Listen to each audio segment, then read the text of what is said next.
Yan. Pumalag ang Movie and Television Review and Classification Board or Na? MTRCB Bakit? sa mga pambubuli at Nino? cyber-attack laban sa kanilang chairperson Ay? na si Lala Soto. Naku po! Sa inilabas na pahayag ng ahensya kanina, Oh. may mga natatanggap silang komento at mensahe na may mga rape at death threats para sa kanilang chairperson.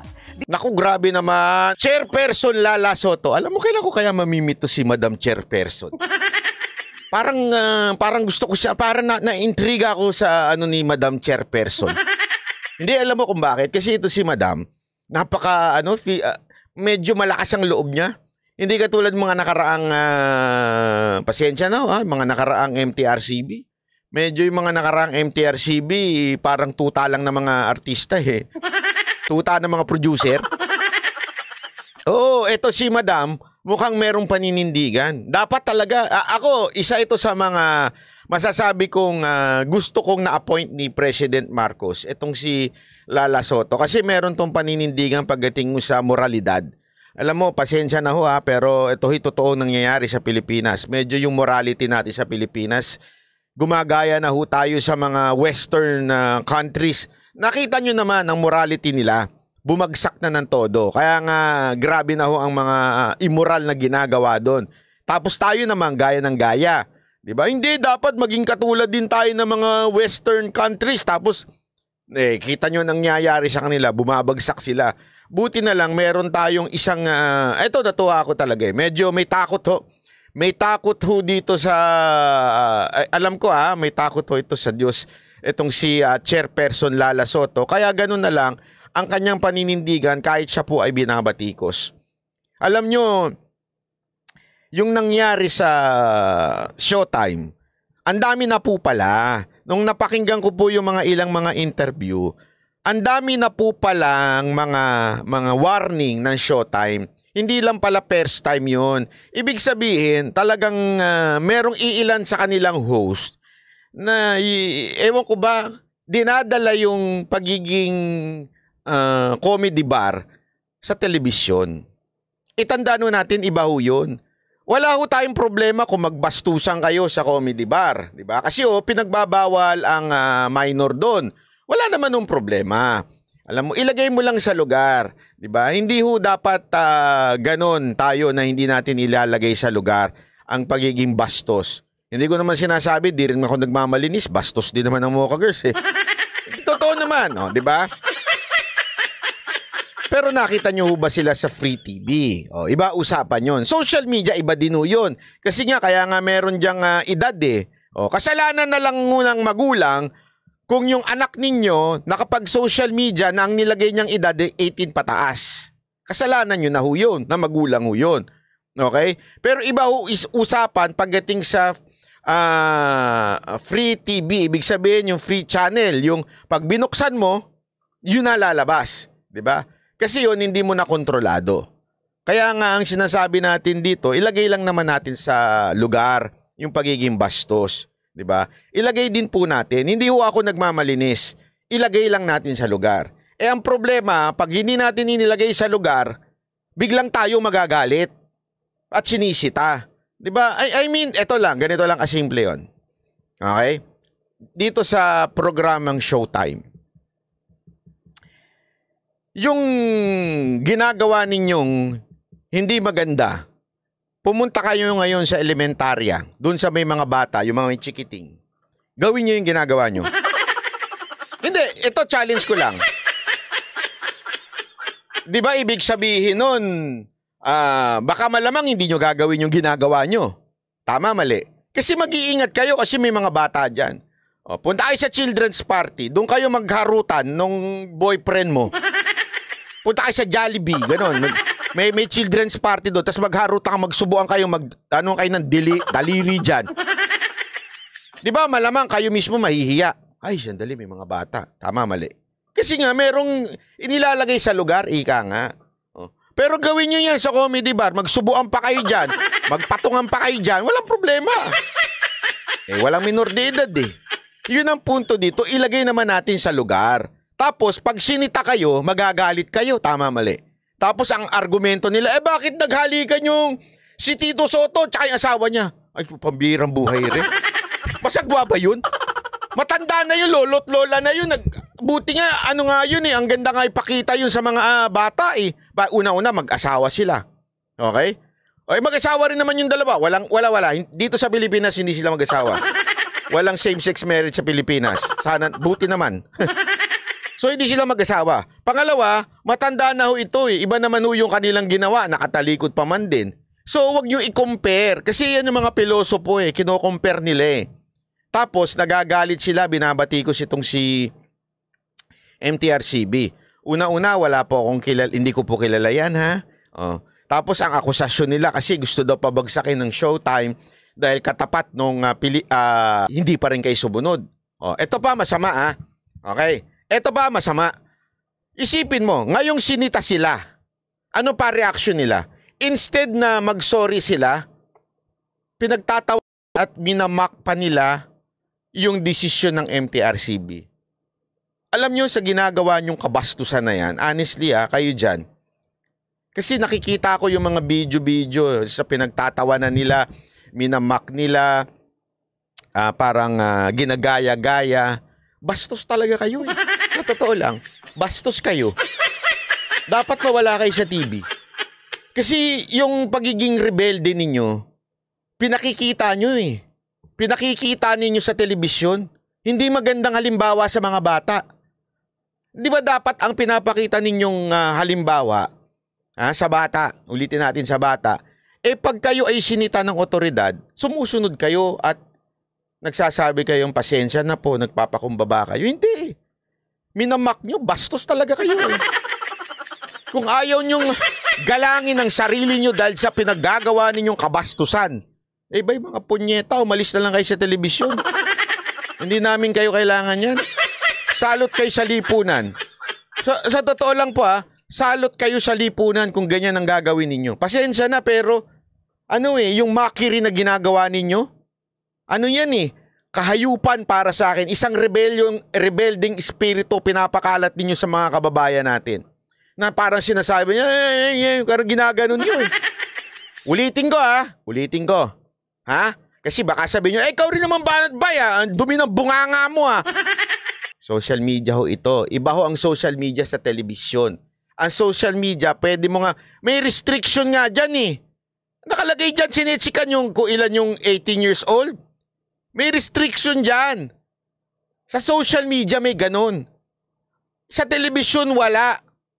Pagbukas ng bata, mapapanood na yung kawalangyaan nyo.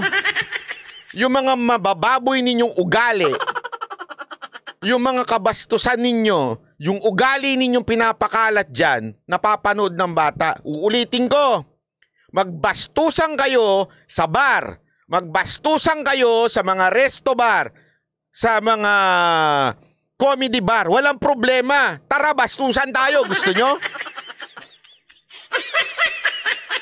Walang problema yun. Ulitin ko hindi yun ang sinasabi ko, hindi ako nagmamalinis dito. Ito ay noontime show, free TV. Huwag niyong ilagay yung kabastusan niyo dyan. Maging matino naman po kayo pagdating dyan sa telebisyon. Ulitin ko walang pinagkaiba yan sa pumunta ka sa elementary, sa mga grade 1, grade 2, doon nyo ginawa yung kawalangyaan ninyo at kabastusan ninyo. Tapos sinita kayo ng teacher, anong ginawa nyo? Pinagtawanan nyo yung teacher. Anong pinapakalat nyo doon sa bata? We don't respect the teacher. Bastos kami, ganun.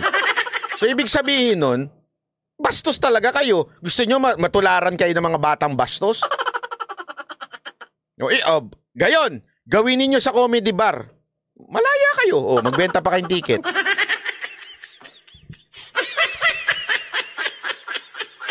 Sabi ko nga walang problema kung comedy bar, okay? Kung bar, okay yan.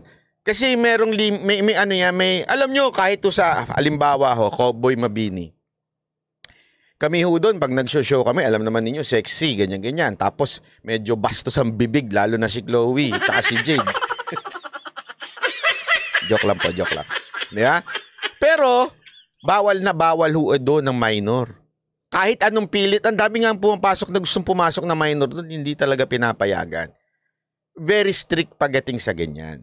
Okay? Pero iba usapan, pag dinala sila sa telebisyon, hindi ko sila pagaganunin. Sisitahin ko talaga sila. Hindi pwedeng ganun. Yun lang naman yun, ilagay nyo naman. Huwag naman kayo bastos. Para sa kanilang chairperson, diin ng MTRCB, dedikadong public servant si Soto na nagsusulong ng responsable at inklusibong mga palabas sa media. Sabi doon, ano daw? Is a dedicated public servant. Ito pa pala, maalala ko lang. Masyado nilang binabanatan si Lala Soto dahil nga daw doon sa kanyang tatay, something like that. Alam nyo ba na hindi kasama sa botohan si Lala Soto nung pagdating sa pag-suspend sa Showtime? Hindi ko kasama sa botohan. Board ang nagbobotohan. Sinabi nila yan. At alam ko din yan. Bakit to? Ganun nung time ni Mokay. May chairperson sila, hindi kasama sa bumoboto. Ang mga bumoboto lang yung board member para nagpipreside lang yung chairperson. At pag may nag-appeal, halimbawa nag-appeal yung programa, that's the time medyo pumapasok na yung chairperson. Pero ang mga nag-decide dyan, usually, yung mga haligi rin sa films, sa movie industry, sa TV, artista, singer, yung mga naandyan. Pero, ganun pa man, ang hatol pa rin sa inyo suspension kasi nga wala kayo sa lugar. Showtime, lalong-lalo ka na vice ganda. Ikaw ang namumuno head niyan, maging magandang halimbawa ka naman. Sayang yung pangalan mo. Vice ganda pa man din. Hindi naman vice bastos ang pangalan mo. Vice ganda, so dapat maganda. Ang iyong binibigay na halimbawa sa tao, hindi bastos. O, baka ma-miss ko, uulit-ulitin ko sa inyo. Hindi ako nagmamalinis, ilagay nyo lang sa lugar ang kabastusan nyo. Ganun lang kasimple. Ilagay nyo lang sa lugar. Ha? Hindi yung babastos kayo sa free TV, sa TV na kung saan nakakapanood ng mga bata. Yun lang naman yun. Huwag sana kayong ma-offend. At sana naman, instead na kayo ay palaban, lalo na ginagawa ninyo yan sa yung mga followers ninyong mga diehard panatiko ninyo. Diba? Masyado kayong nagbe-below the belt na kayo dito sa mga sa MTRCB. Buti nga hindi sila pumapalag Pero sa akin, i-real talk ko talaga kayo. Giit pa ng ahensya, walang Pilipino ang dapat na nakakatanggap ng maganitong uri ng personal na pag-atake. Mariin din nilang kinokondena ang lahat ng uri ng pambabanta at harass. Alam mo, ganyan talaga yung mga panatiko. Sa totoo lang, yung mga grabe mga ako nga nararamdaman ko din yan yung mga ganyang banta-banta. Pero wala lang, tinatawanan ko lang. Although, hindi maganda. Hindi ko ba alam bakit gano'n ang ang ilan nating mga netizens. Wala namang problema mag-criticize You criticize the issues. Pero bakit may mga threat? Bakit may pagbabanta? Merong pambabastos. As in, minsan yung binabastos yung kamag-anak No, ganyan. Para si Vlogger Libayan, 'di ba? Napikon. Ngayon, pinapasok niya tatay ko sa eksena. Bastos, 'di ba? Oh. Sa totoo lang, yan ay form of ng pambabastos. Yung ipasok mo yung iba na hindi naman kasama sa usapan. Tapos sasabihin niya kasama sa usapan. Mamaya, pag-usapan natin yan. Pero yan ang mga, hindi ko alam bakit pag napikon ka, pag ikaw binanatang ka, ikaw kinriticize ka, sana matuto naman kayo na yung criticism lang na tama lang. Ibig sabihin, hindi yung tungkol sa, mamaya papakita ko sa inyo kung gaano kababoy itong si Vlogger Libayan. Unya. Online or offline. Ang mga pag-ataking ito kay Soto ay kasunod ng pagpapataw ng 12 araw na suspensyon ng MTRCB sa programang It's Showtime. Alam mo kung ako dito sa MTRCB, dagdagan nyo pa mga 3 buwan. Kulang yan! Alam mo, sa totoo lang tama nga yung narinig ko Meron ako narinig na interview ng isang abogado ng MTRCB. Sabi nga hindi naman kasi ang dating nung nag-i-interview sa kanya, parang nag-backlash yung ninyo yung suspension nyo sa Showtime. Grabe. Yung backlash pinagsasabi mo, nagdidiwa nga kami. Sa katunayan, nakukulangan pa nga kami. Hindi alam mo kung bakit? Hindi sila tumitino Nagiging tinatawanan pa nila yung suspension. Alam mo ko sa Showtime talaga, kung ako lang ang naging chairman yan. Wala akong pakialam, bastusan tayo. Ibablock ko na 1 taon yan. Kung ako naging chairman yan, buti na lang, mabait si Chairperson Lala Soto, pero kung ako naging chairman yan, 1 taon talaga ingano ko dyan. Para hindi umere yan at malugi sa ads. Bastos Diba? Kung ako lang talaga, buti na lang talaga. Buti na lang talaga, hindi ako bumoto kay Marcos. Hindi ako in-appoint niyan. Tapos batikusin nila ako, threat nila ako. Naku po. Punta pa ako sa harap ng ABS-CBN. Asan na mga bastos dito? Lumabas nga kayo? Gaganunin ko talaga yung mga yan.